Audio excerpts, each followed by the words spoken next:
کہنے لگے بیگم میں نے ترکستان کے لیے اللہ کے راستے میں نام دے دیا ہے۔ ان کی بیوی حاملہ تھی، کہنے لگی میرا کیا بنے گا، میں تو حاملہ ہوں۔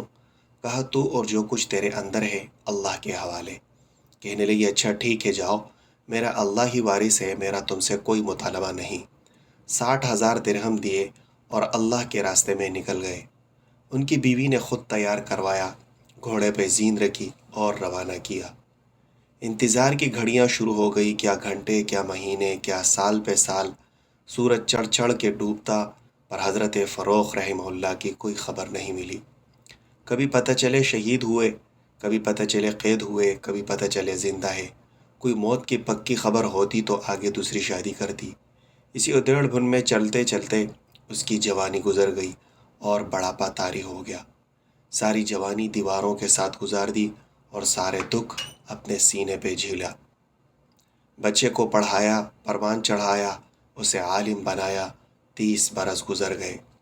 شاعر کہتا ہے مدت سے لگ رہی تھی لب بام ٹکٹکی، تھک تھک کے گر گئی نظر انتظار آج۔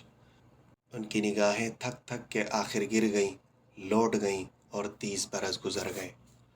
آج ایک اندھیری رات ہے، ایک بڑے میاں گھوڑے پہ سوار خاموش چال کے ساتھ مدینے میں داخل ہوئے۔ ایک نسل ختم ہو چکی ہے، کوئی پتہ نہیں کہ یہ بڑے میاں کون آ گئے۔ یہ وہ بوڑھا ہے جو یہاں سے 30 برس پہلے خوبصورت جوان بن کے نکلا تھا۔ یہ وہ جوان ہے جو اپنی جوانی کو اسلام پہ بوڑھا کر کے آیا، اپنی ہڈیوں کا سارا گودا ختم کر کے آیا، اپنی جوانی کی بہار کو اللہ کے نام پہ لوٹا کے آیا۔ اور یہ تھکن سے چور، بدحال، پریشان، پتہ نہیں کہ میری بیوی زندہ کی خبر ملے گی یا مردہ کی خبر ملے گی، بچہ ہوا ہے، بیٹی ہوئی، گھر اسی جگہ موجود ہے، ساتھی زندہ ہے یا نہیں، انہی خیالات میں حیران ہے، پریشان ہے۔ دروازے پر پہنچے، اندر داخل ہوئے،